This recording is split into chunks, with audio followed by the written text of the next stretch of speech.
currently. It was on September 17th in the year 1394 that King Charles VI of France ordered the expulsion of all Jews from his kingdom.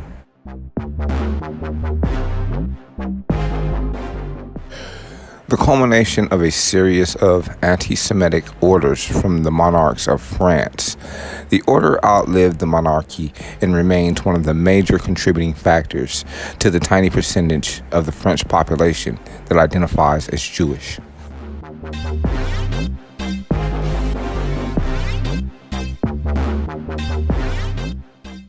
As with most European nations, France had been home to Jews since antiquity.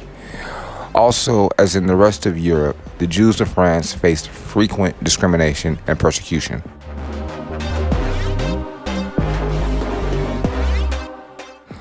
As with most European nations, France had been home to the Jewish people since antiquity. Also, as in the rest of Europe, the Jewish people of France faced frequent discrimination and persecution. French Jews had already suffered through burnings of their religious texts, discriminatory taxes, and other fiscal policies targeted at Jews, being scapegoated for the Black Plague, and multiple prior attempts to expel them from France.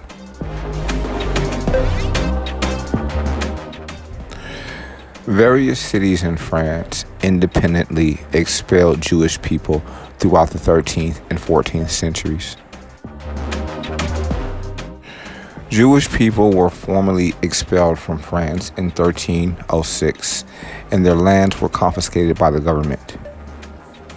A recall was issued in the year 1315, and the Jewish people were made to pay a privilege tax for returning. Under the discriminatory and unequal rules set in 1315, the Jewish people were ordered not to discuss their religion publicly.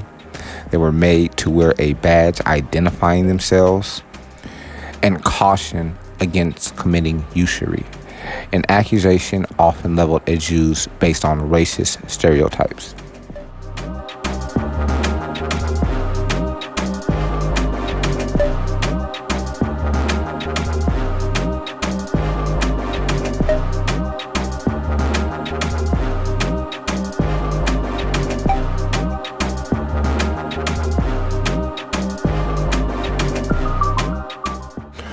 For a time, the crown was happier to have the Jewish people in its land paying taxes, but in 1394, Charles VI suddenly demanded they leave once again. France's Jewish people were given a bit of time to sail to their possessions before being escorted out of French lands. There was not a major Jewish population in France again until the 1700s, when Jews fleeing violence and discrimination further east arrived in Alsace and Lorraine. By the eve of the Revolution, there were roughly 40,000 Jews in France. Over the course of the turbulent years that followed 1789, the newly enlightened governments gradually restored the Jewish people's rights to live in France, but they continued to face discrimination, and their numbers were further decimated during the Nazi occupation of France. Today, roughly 1% of France is Jewish.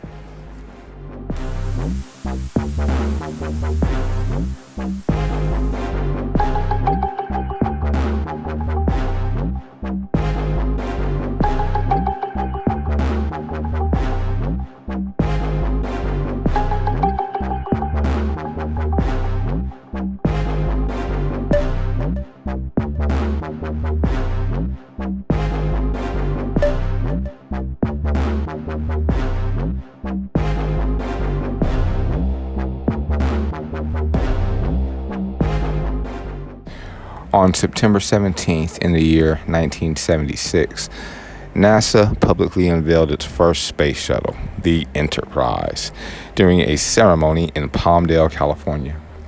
Development of the aircraft-like spacecraft cost almost $10 billion and took nearly a decade.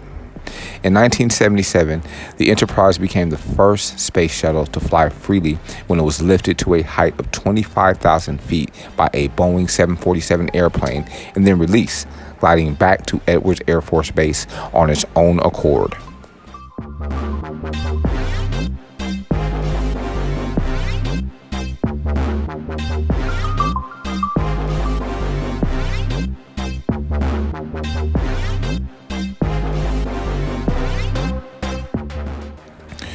Regular flights of the space shuttle began on April 12th in 1981 with the launching of Columbia from Cape Canaveral, Florida. After a 2-day mission orbiting around our awesome planet, the shuttle fired engines to reduce speed and after descending through the atmosphere, landed like a glider at California's Edwards Air Force Base.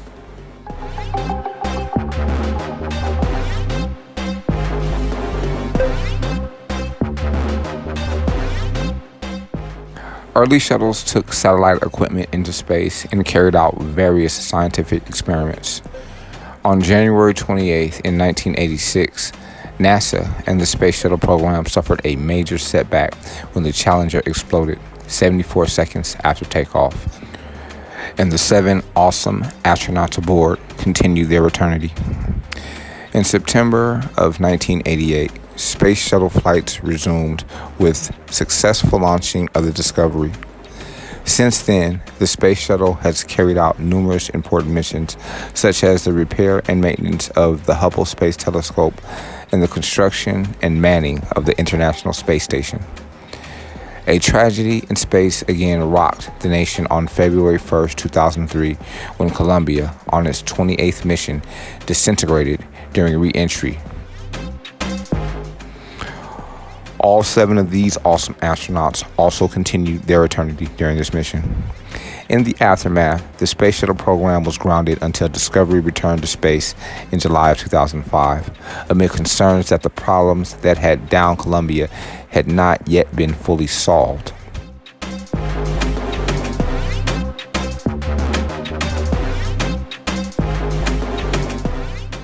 NASA's final Space Shuttle mission came to an end in July of 2011.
On September 17th in the year 1978, at the White House in Washington, D.C., Egyptian President Anwar el-Sadat and Israeli Prime Minister Menachem Begin signed the Camp David Accords, laying the groundwork for a permanent peace agreement between Egypt and Israel after 3 decades of hostilities.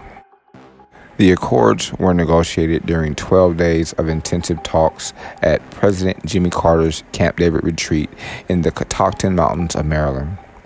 The final peace agreement, the first between Israel and one of its Arab neighbors, was signed in March of 1979. Sadat and Begin were jointly awarded the 1978 Nobel Peace Prize for their efforts.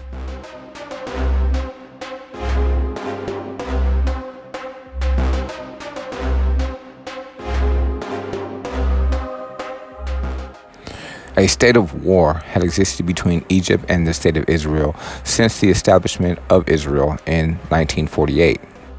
In the first three Arab-Israeli wars, Israel decisively defeated Egypt.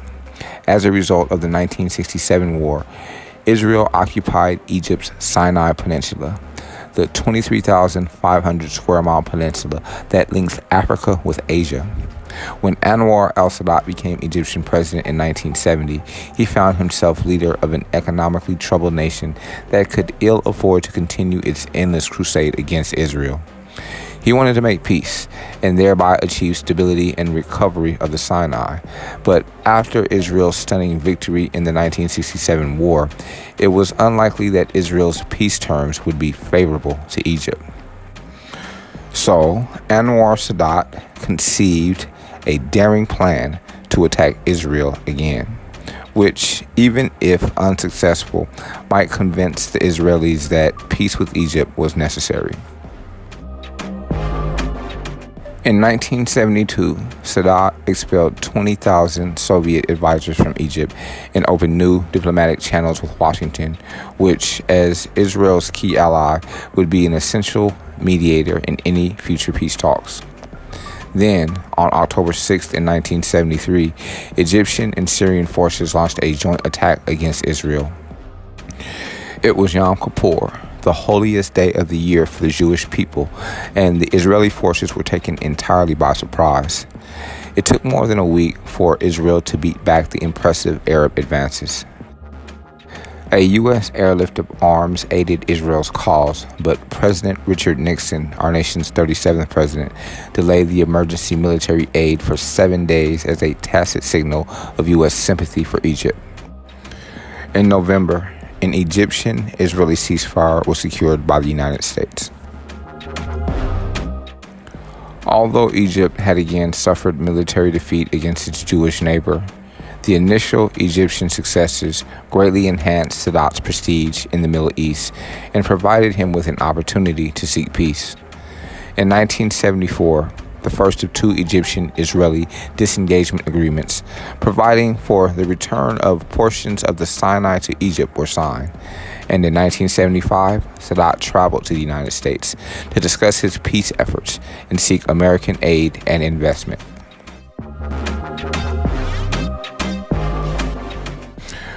When talks with Israel stalled, Sadat made a dramatic journey to Jerusalem in November of 1977 and spoke before the Israeli Knesset, also known as the Israeli Parliament. In September of 1978, our nation's 39th president, Jimmy Carter, invited Sadat and Israeli Prime Minister Begin to the presidential retreat at Camp David, Maryland, where dual peace accords were hammered out under the direction of Carter. Signed on September 17th, the historic agreements provided for complete Israeli evacuation from the Sinai, laid the groundwork for the signing of a final peace agreement, and outlined a broader framework for achieving peace in the Middle East. Sadat and Begin received the Nobel Peace Prize, and on March 29th in 1979, a permanent peace agreement was signed that closely resembled the Camp David Accords. The treaty ended the state of war between the two countries and provided for the establishment of full diplomatic and commercial relations. Although Sadat was greatly praised in the West, he was widely condemned in the Arab world. In 1979, Egypt was expelled from the Arab League, and internal opposition to his policies led to domestic crisis. On October 6th in 1981, Anwar Sadat continued his eternity. He was assassinated by Muslim extremists in Cairo while viewing a military parade commemorating the Yom Kippur War. Despite Sadat's continuance of eternity not being on this planet, the peace process continued under Egypt's new president, Hosni Mubarak. In 1982, Israel fulfilled the 1979 peace treaty by returning the last segment of the Sinai Peninsula to Egypt. All historic information divulged and documented on this audio file can be verified on History.com.